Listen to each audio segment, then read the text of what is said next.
et la bénédiction.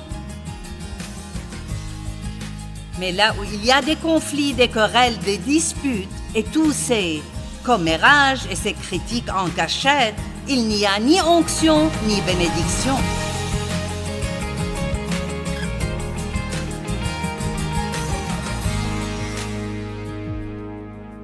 Comme je l'ai dit, la colère sous-jacente est la plus dangereuse. J'ai fréquenté une église à un moment donné qui a été en fait détruite à cause des querelles. Les mariages sont détruits à cause des querelles, les entreprises sont détruites à cause des querelles, les églises sont détruites à cause des querelles. Et ne pensez pas que le diable n'essaiera pas d'entrer. Il veut que vous trouviez quelque chose de mal chez votre pasteur. Et puis, dans les coulisses, que vous parliez de lui, jusqu'à ce que près de la moitié de l'Église croit quelque chose qui n'est même pas vrai. Et puis, quand vous recevez un rapport d'un médecin indiquant que vous avez un cancer, vous voulez aller demander au pasteur de prier pour vous. La prière en accord ne peut être priée que par des personnes qui sont en accord. Ce n'est pas simplement de se battre tout le temps avec quelqu'un et quand vous avez besoin d'un miracle, vous vous mettez d'accord sur cette seule chose. Les querelles détruisent toutes sortes de choses. Cette église où j'allais, c'était dans les années 80, et beaucoup d'entre vous ne s'en souviennent peut-être même pas, mais il y avait un mouvement appelé le mouvement des bergers. Et il se passe toujours quelque chose de stupide, mais ils ont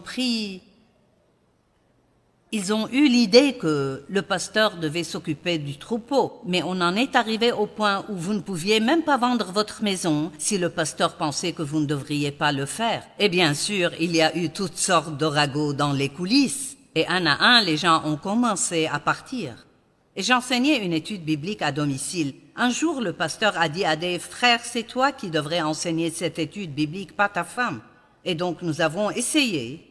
Et ça n'a pas fonctionné. Je ne pouvais pas garder ma bouche fermée et Dave ne pouvait pas ouvrir la sienne. Et ça n'a pas marché.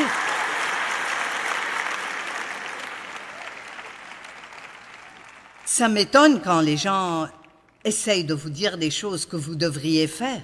Dieu nous avait dit quoi faire. Nous n'avions pas besoin que quelqu'un d'autre nous dise quoi faire. Mais je regarde en arrière et cette église compter tellement de gens qui sont en fait des dirigeants clés dans le corps de Christ aujourd'hui. Et s'ils avaient fait ce qu'ils auraient dû faire, ça aurait pu être une église puissante. Je veux dire incroyablement puissante. Et nous l'avons vu mourir juste à cause des querelles.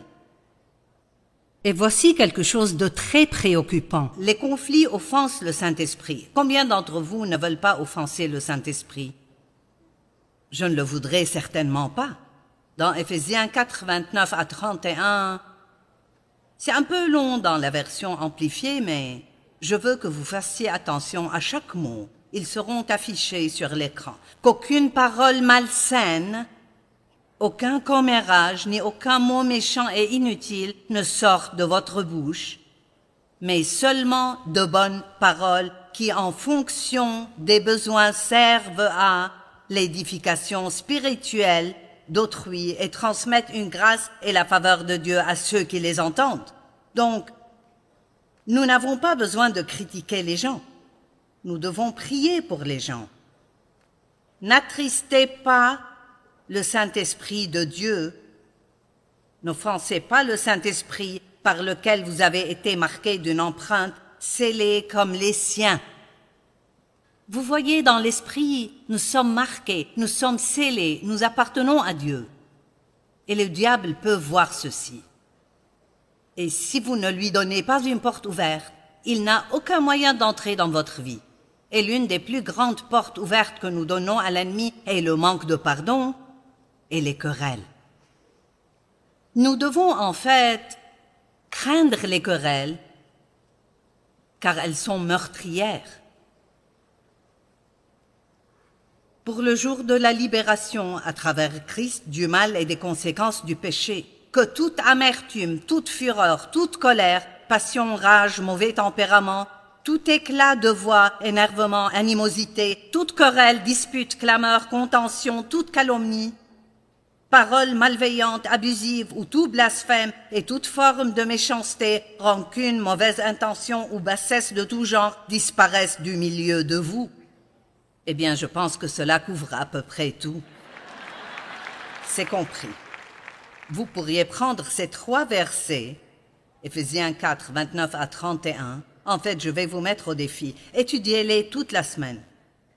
Parce que la Bible dit que la mesure de pensée et d'étude que vous utilisez pour la vérité que vous entendez est la mesure de vertu et de connaissance qui vous reviendra. Maintenant, je suis heureuse que vous entendiez ça. Mais si vous faites ça, si vous prenez ces 3 écritures et vous les étudiez toute la semaine, mon Dieu, vous aurez vraiment quelque chose à la fin de la semaine.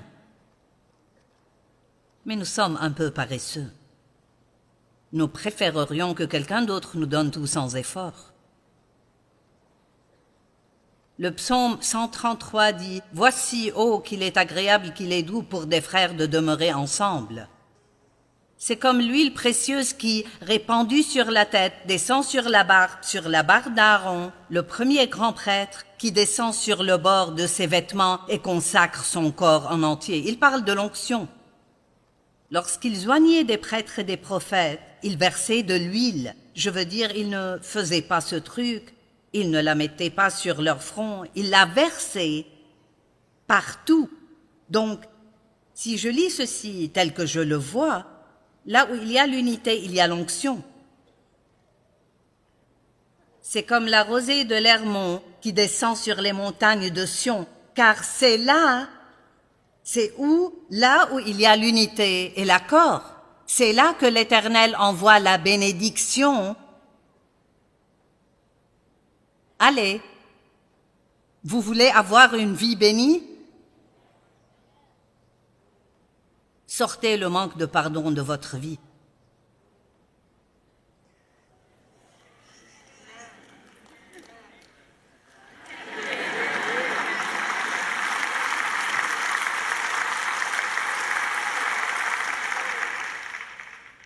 Là où il y a l'unité, comprenez cela, là où il y a l'unité, il y a l'onction et la bénédiction. Mais là où il y a des conflits, des querelles, des disputes et tous ces commérages et ces critiques en cachette, il n'y a ni onction ni bénédiction. Amen. Vous vous faites du mal si vous permettez les querelles chez vous. Notre famille travaille ensemble. Et quand une famille travaille ensemble, ce n'est pas toujours si simple. Amen. Et je veux dire, nous avons 2 fils qui sont tous 2 des caractères colériques. Et en fait, de temps en temps... Mais vous savez quoi? Tout le monde dans notre famille comprend ce message car c'est un principe fondamental de notre ministère. Ils comprennent l'intégrité, ils comprennent l'excellence et ils comprennent qu'il faut garder les conflits hors de leur vie. Et personne dans notre famille ne reste très longtemps en colère contre les autres membres de la famille. Ils pourraient se mettre en colère, ils pourraient avoir une dispute, mais quelqu'un appelle et s'excuse parce que nous comprenons tous que nous ne pouvons pas faire ce que nous faisons s'il y a des querelles dans les coulisses.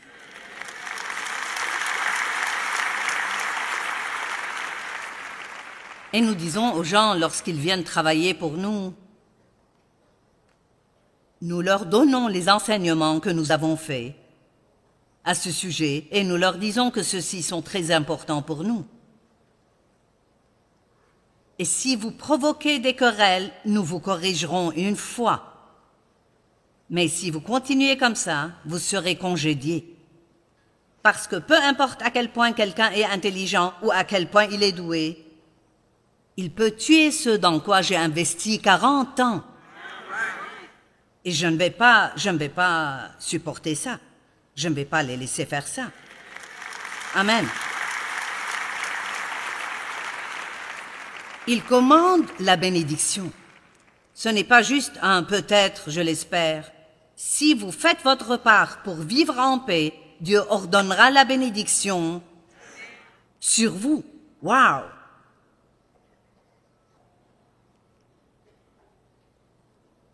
L'unité nécessite l'humilité. Et c'est une question difficile.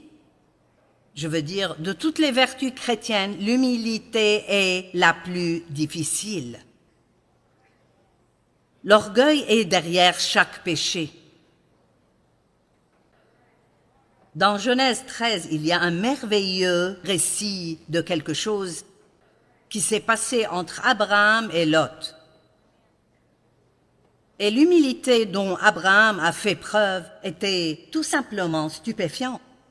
Ainsi, au début du chapitre 13, verset 1, il est écrit « Abraham remonta d'Égypte vers le midi, la région de Juda au Negev, lui, sa femme et tout ce qui lui appartenait, et Lot avec lui. Abraham était très riche en troupeaux, en argent et en or.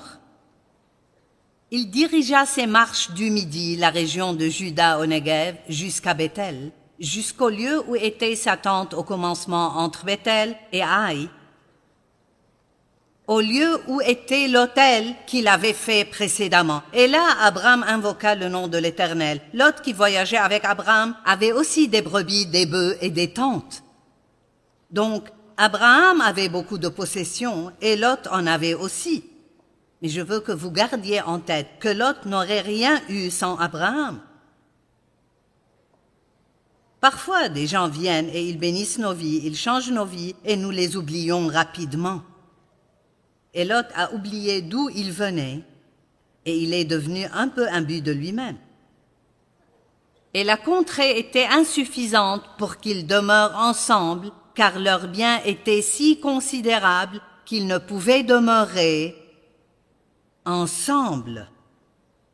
Et le verset 7 dit « Il y eut querelle entre les bergers des troupeaux d'Abraham et les bergers des troupeaux de Lot. » Ce n'était même pas entre Abraham et Lot, c'était entre les gens qui travaillaient pour eux. Mais Abraham en savait assez pour réaliser que s'il laissait cela continuer, cela les détruirait tous les deux.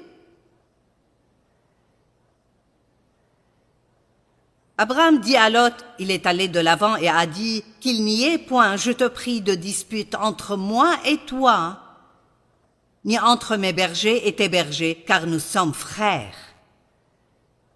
Maintenant, regardez ça. Tout le pays n'est-il pas devant toi? Sépare-toi donc de moi. Si tu vas à gauche, j'irai à droite. Si tu vas à droite, j'irai à gauche. Donc, il a pris une position humble et lui a dit, « Choisis d'abord la terre que tu veux, et je prendrai ce qui reste. » Et ça aurait dû être l'inverse. Je vais prendre cette partie parce que c'est la meilleure et tu peux avoir ce qui reste. Mais juste pour empêcher les conflits d'entrée, il a tellement compris l'importance d'empêcher les conflits d'entrée qu'il s'est suffisamment humilié pour dire « Prends ce que tu veux et je prendrai le reste. » Lot leva les yeux et vit toute la plaine du Jourdain qui était entièrement arrosée, avant que l'Éternel ait détruit Sodome et Gomorrhe. En fin de compte, il a choisi la meilleure partie pour lui-même. Nous allons simplement en rester là. Et puis il continue et dit quelques autres choses. Et puis, Dieu dit à Abraham, il est monté sur une montagne et Dieu lui dit, je rendrai ta postérité comme la poussière de la terre, en sorte que, si quelqu'un peut compter la poussière de la terre, ta postérité aussi sera comptée. Après, il a dit, lève-toi, parcours le pays dans sa longueur et dans sa largeur, car je te le donnerai.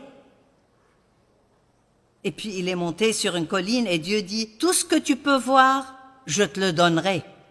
Donc, il a adopté une position humble et il a laissé Lot choisir quelle était la meilleure partie. Mais vous voyez, Abraham était assez intelligent pour savoir, que s'il fait ce que Dieu veut qu'il fasse, Dieu prendra toujours soin de lui.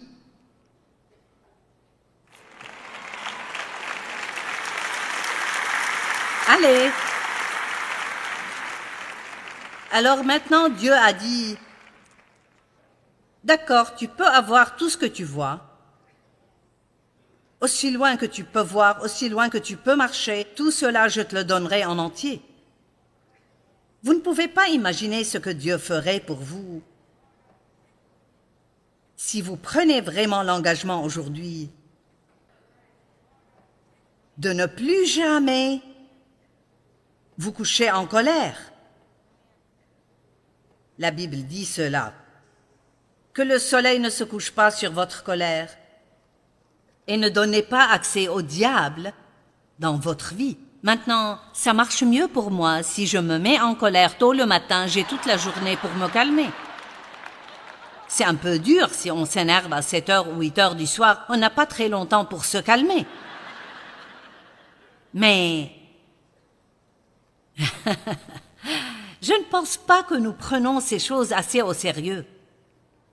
Ce ne sont pas que de jolies petites histoires bibliques, c'est votre vie. Et si nous devons faire ça, faisons-le comme il faut. Et puis laissons Dieu nous bénir et laissons le monde le voir. Et qu'il soit jaloux et envieux de ce que notre Dieu fait pour nous. Amen. Mais savez-vous combien de personnes feraient cela? Eh bien, je ne te donnerai pas le meilleur choix. Tu n'avais rien avant que je te donne ce que tu as.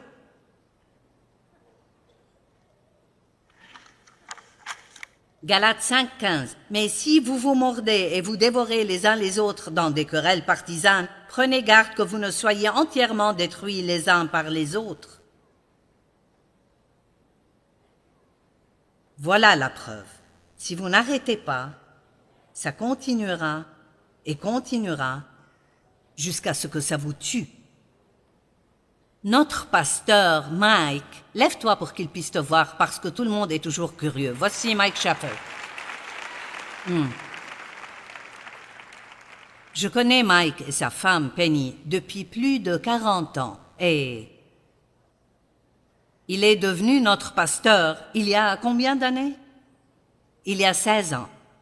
Et l'une de ses responsabilités est la résolution des querelles. Quand on sait qu'il y a une querelle quelque part, Mike y est. Et il travaille avec les gens pour les résoudre. Et si ça ne marche pas, quelqu'un doit partir. Nous sommes sérieux à ce sujet. Notre ministère est béni par Dieu et j'ai l'intention de le garder ainsi. Je ferai tout ce que je peux faire pour qu'il reste béni. Je ne sais pas combien de temps il nous reste. Peut-être longtemps, mais les choses vont vraiment mal dans le monde, donc le temps pourrait être court et je veux faire autant de dégâts que possible dans le royaume des ténèbres, dans le temps qu'il me reste. Et si, je vous le dis, si je peux juste faire comprendre ça aux gens, combien plus puissant le corps du Christ serait si nous nous aimions les uns les autres. Pas seulement ce « je t'aime » de l'amour du Seigneur, je ne sais même pas ce que c'est. Je n'aime même pas ça. Prenez quelqu'un dans vos bras et dites-lui que vous l'aimez de l'amour du Seigneur. « Je t'aime de l'amour du Seigneur. »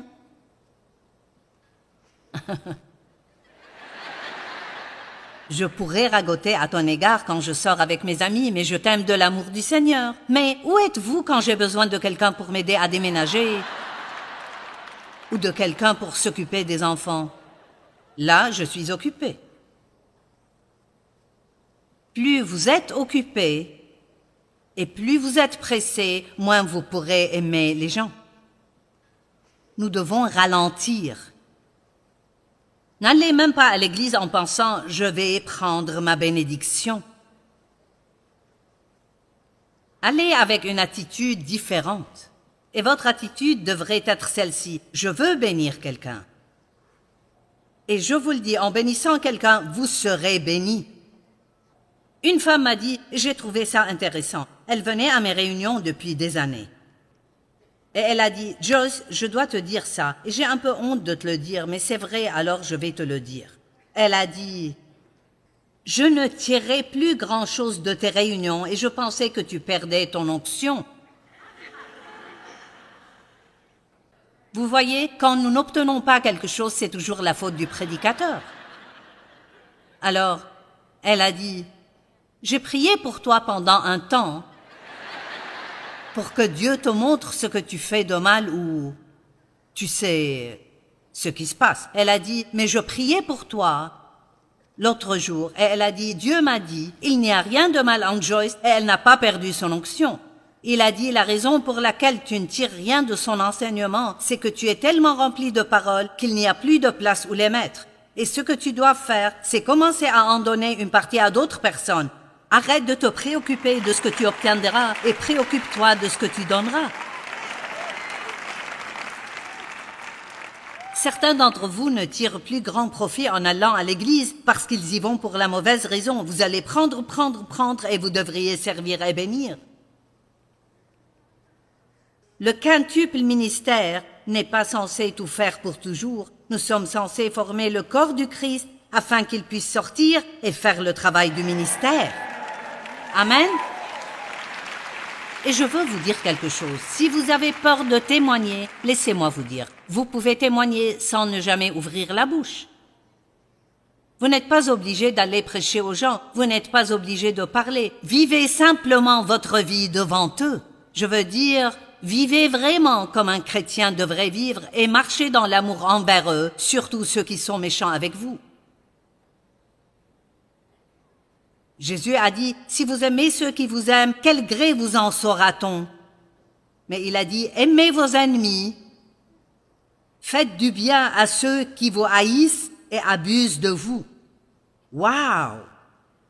Il avait de très bonnes idées, n'est-ce pas? Eh bien, comment l'orgueil se manifeste-t-il? Je suis sûre que vous voulez le savoir. Tout d'abord, il ne peut pas admettre qu'il se trompe. La personne orgueilleuse doit toujours avoir raison. Elle a et donne de nombreux avis.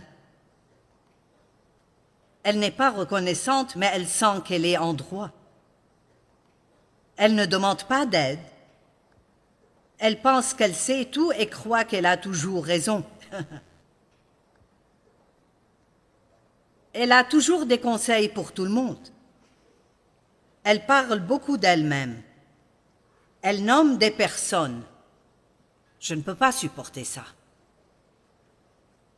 Vous vous rencontrez et dans 10 minutes, elle vous parle de 15 personnes formidables et célèbres qu'elle connaît. C'est comme...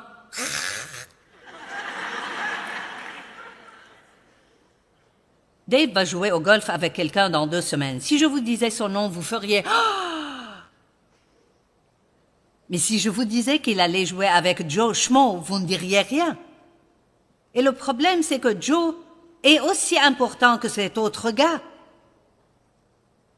Et nous devons réaliser que nous avons tous un rôle à jouer dans tout cela. Et aucun de nous n'est plus important que l'autre. Nous avons tous de la valeur. Les gens ne se souviennent peut-être pas de ce que vous leur avez dit, mais ils se souviennent toujours de ce que vous les avez fait ressentir.